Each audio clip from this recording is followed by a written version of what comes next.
Miss Swan, you've got it? Mr. Gold, what are you doing here? You can't possibly scale the wall and carry that. Yeah? Well, I can try. No, you can't. Just toss it up.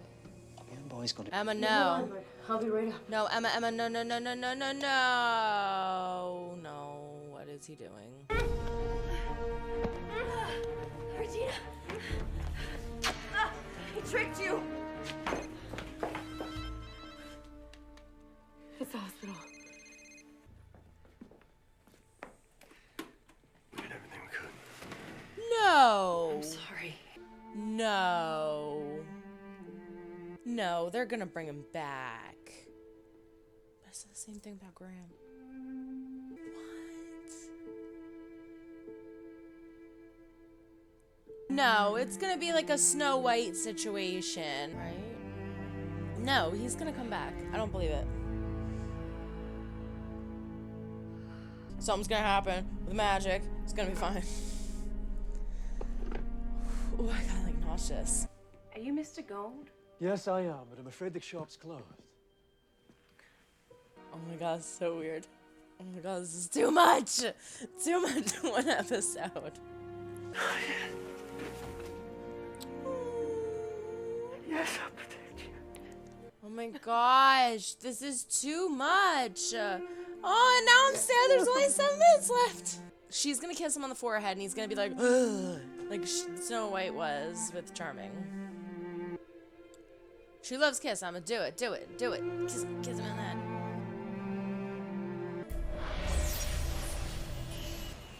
Oh my god, is everybody gonna remember? I knew he was okay.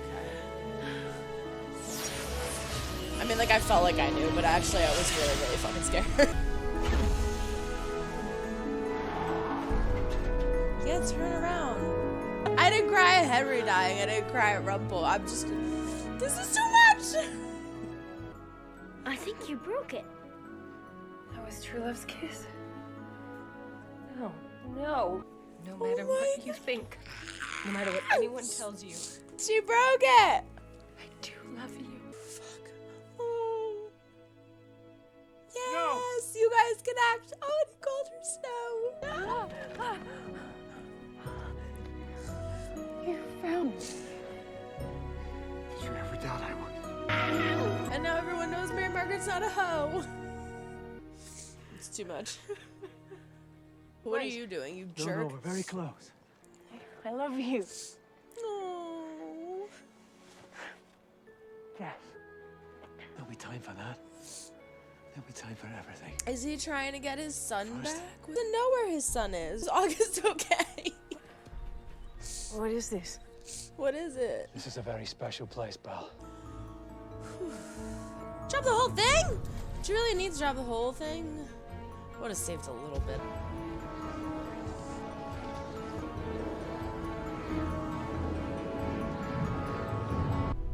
If the curse is broken, why didn't they go back? I don't know. What did he just do? Is it What is that? a new curse? Something bad. Magic is coming because magic is power. Why would he do that, knowing it gives Regina magic too?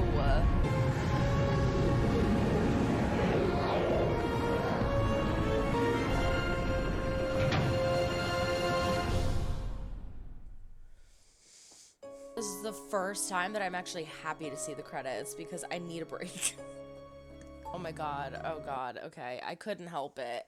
I couldn't help it. I saw Sleeping Beauty and Mulan and now I'm really freaking excited.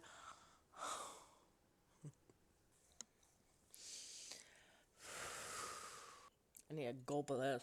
You were all telling me that this was a really good episode, but I did not think that it was going to be that good, and I did not think it was going to be that stressful, and I did not think that they were going to throw that much stuff at us. I can't mentally take that. I was stressed like 4 minutes in. Graham? I asked all of you, does Graham come back? Or is that the last we're seeing him? I don't think we'll be seeing him again from this point on, which I'm okay with.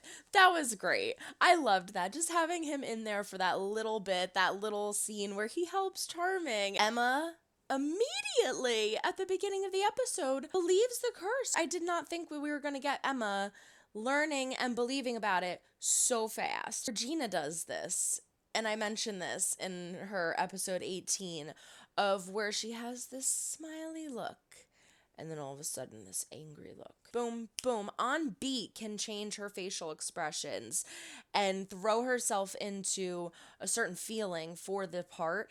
Emma did this beautifully in this shot. How she believed and was shocked and then was like stunned and kind of relieved almost. Like, I thought my kid was maybe like a little crazy. Something was going on. He's making up this fictional world. He's seeing a therapist. Nothing's helping him.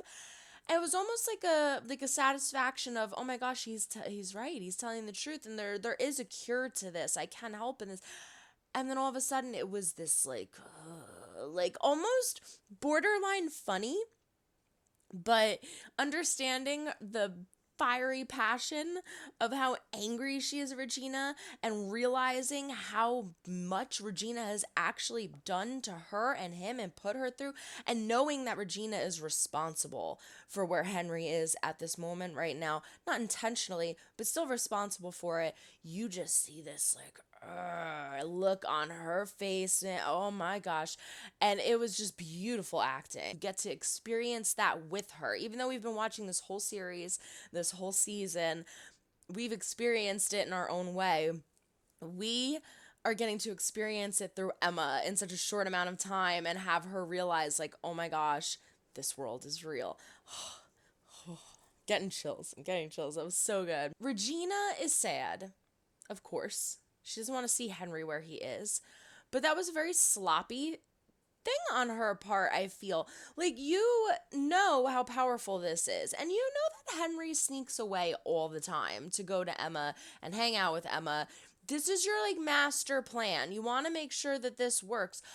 Maybe I missed something. Maybe Hatter was supposed to, like, go in and check on her or, like, make sure that she ate it. I thought his job was just to get the apple, which he did. Regina screwed up the rest of it. Dude, give her the turnover and be like, take a bite. Lie. Be like, Henry made this. He wanted you to have it. Eat it now. Like, cut it in half. Be like, share with me. Cheers. And watch her eat it. I get that if she did it like that, we wouldn't have had the story go in the direction that it did. But for her to be mad at Hatter, that broke my heart. You can just see that she's still so careless and doesn't give a crap about anybody else but herself and her situation. She, of all people, should know that magic always comes with a price.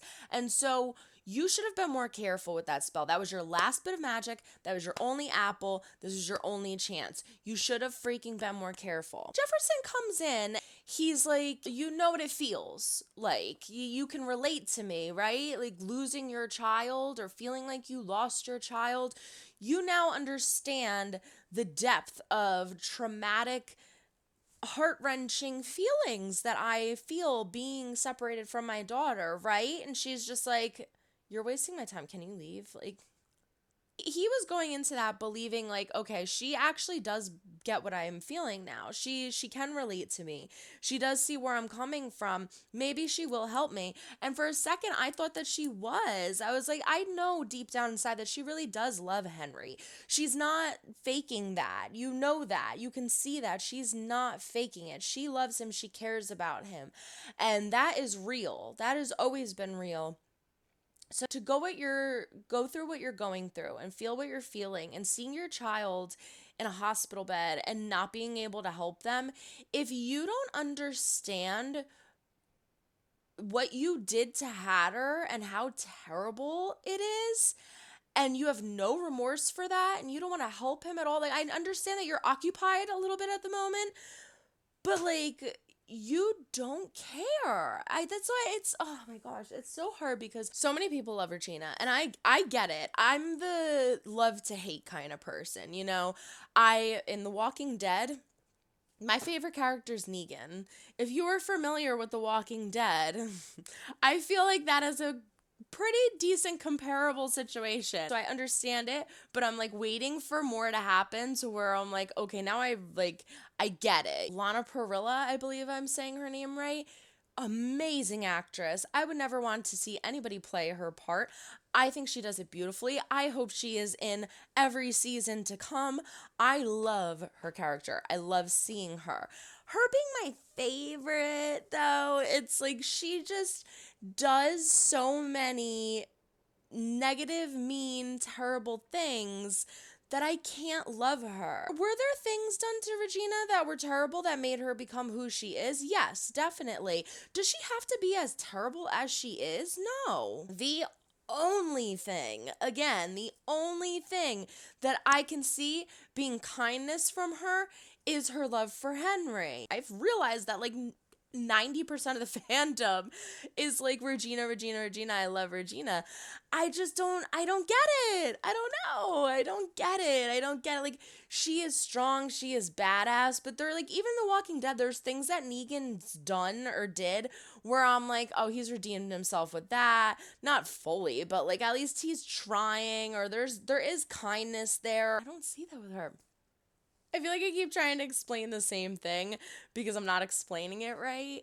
So Rumple meets these people, right? And he does these terrible things. He makes these deals and it's like it always backfires or something like that. But at least they are still getting something out of it. Like, he doesn't screw everybody over.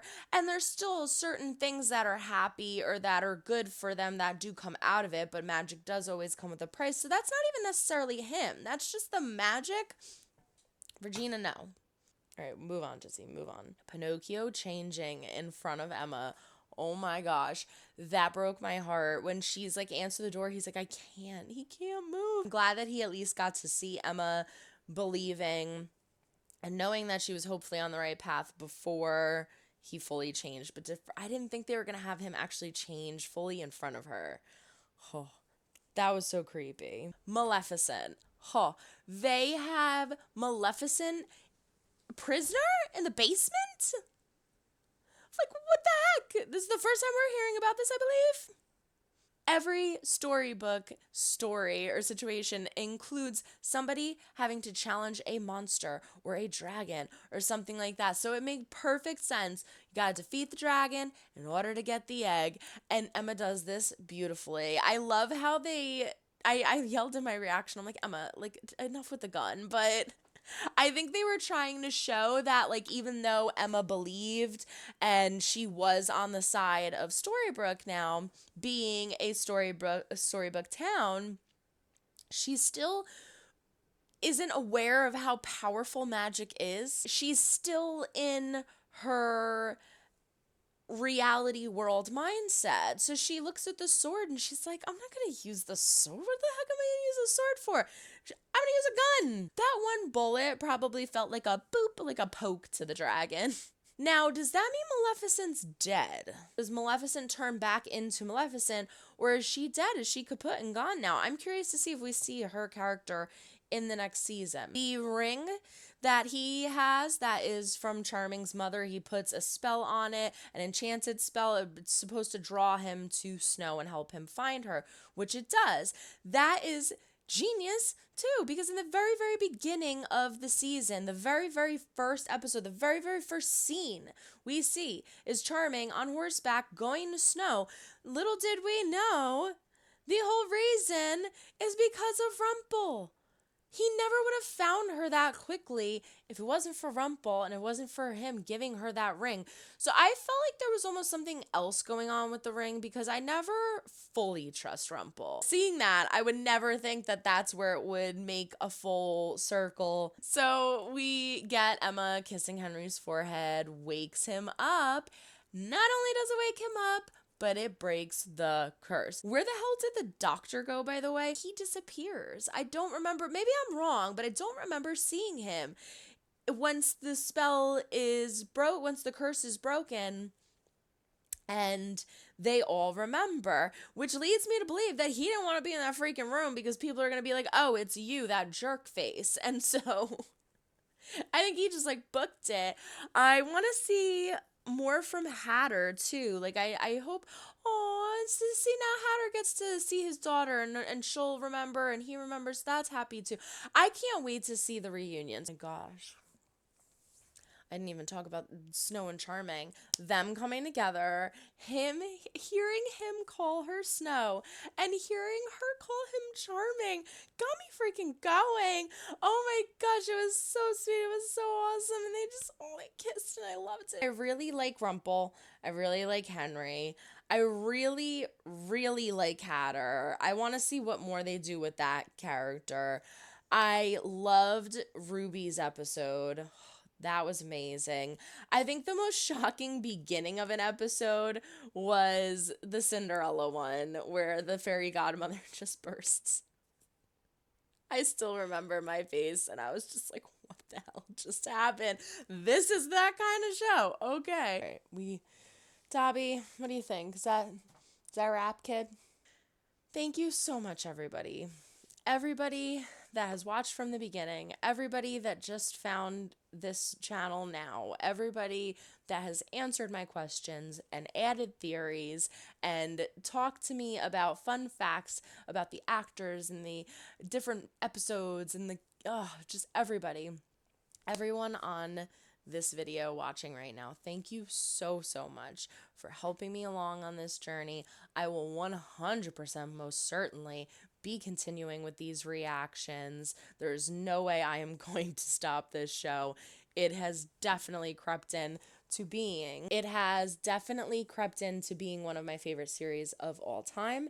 And I know that that's silly to say because I've only seen the first season. I haven't seen the rest of the series, but I don't need to because I can see that it is going to continue to be amazing, considering how awesome the fandom is too. Like, it sucks when you really, really like a show and the fandom is so mean and nasty and rude and, right?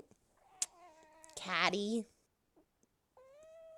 Okay, all right. It sucks when you have like a favorite movie or a favorite show or something and the fandom's just so rude and negative and mean, and it just sucks because it's like you just want to talk about your passions. You want to talk about what you liked and what you didn't like and hear everybody else's theories and how they interpreted it. It stinks when you can't do that, but I felt so comfortable with this fandom. I felt so comfortable and I had so much fun talking to all of you and just spiraling into different ideas and different likes, and that's just so awesome. It's also like a way to control not being able to go to conventions. I used to love them, like Comic-Con, and they're so fun. It's so fun. And so with COVID, obviously it is not safe to be holding those things now.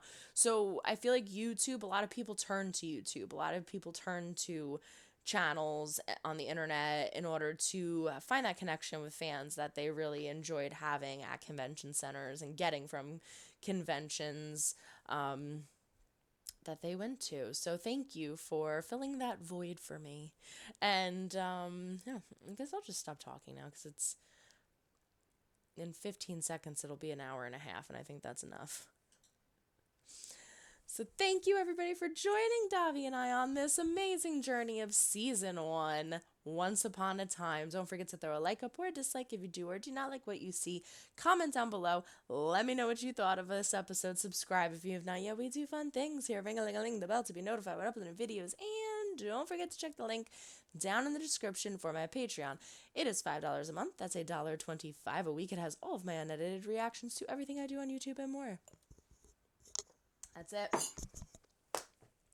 So long, everyone. Try to make someone smile today. You never know when you might need it next. Bye. It's over.